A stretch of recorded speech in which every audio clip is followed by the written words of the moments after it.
আজকের রান্না হচ্ছে বেগুন আলুর চচ্চড়ি। তো বেগুন আলুর চচ্চড়িটা কিভাবে বানাচ্ছি দেখতে থাকুন। কড়াইতে সর্ষের তেল দিয়েছি, তেলটা গরম হয়ে গেছে। এখানে দিয়ে দিচ্ছি 5 ফোড়ন আর শুকনো লঙ্কা।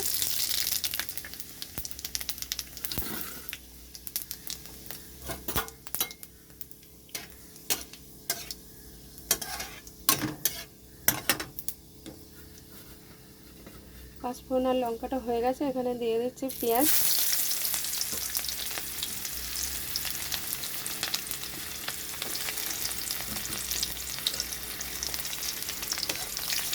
পাঁচ ফোড়ন আর লঙ্কাটা ভাজা একটু হয়ে যাওয়ার পরে তারপরে পেঁয়াজটা দিতে হবে।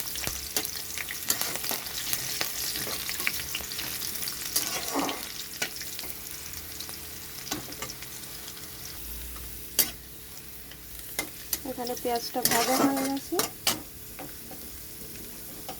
কাঁচা লঙ্কা দিয়ে দিচ্ছি।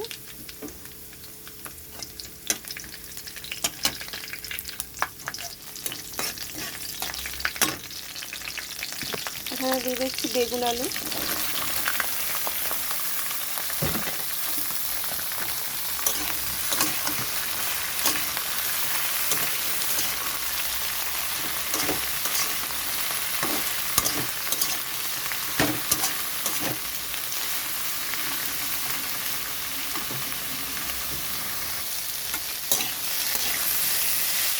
আলু বেগুনটা একটু ভাজা হয়ে গেছে, তো এখানে আমি দিয়ে দিচ্ছি পরিমাণ মতো নুন, একটু হলুদ গুঁড়ো,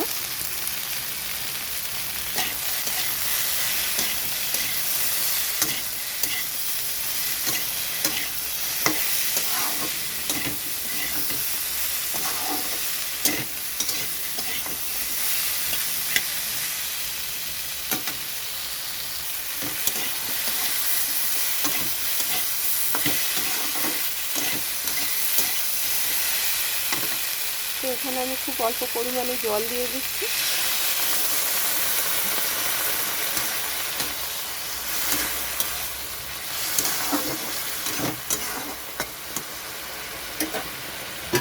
তো এটা আমি চাপা দিয়ে রাখছি আলুটা সিদ্ধ হওয়ার জন্য। চাপাটা নামিয়ে নিচ্ছে। গ্যাসটা কমানো ছিল, বাড়িয়ে দিচ্ছি।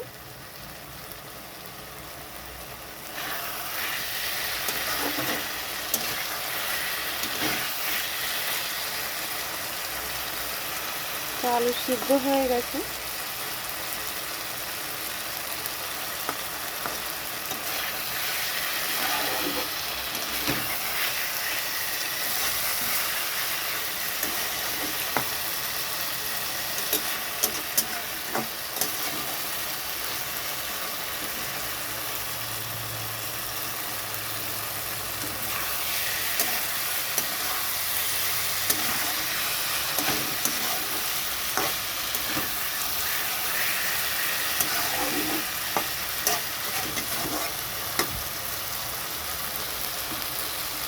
তো বেগুন চচ্চড়ি হয়ে গেছে।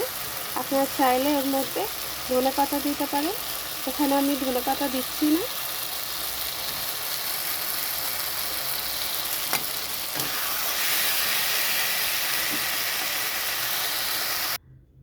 তো নামিয়ে নিয়েছি, দেখুন এরকম হবে। এরকম একটা চচ্চড়ি আর মসুর ডাল পাতলা, কিন্তু খেতে খুবই ভালো লাগে।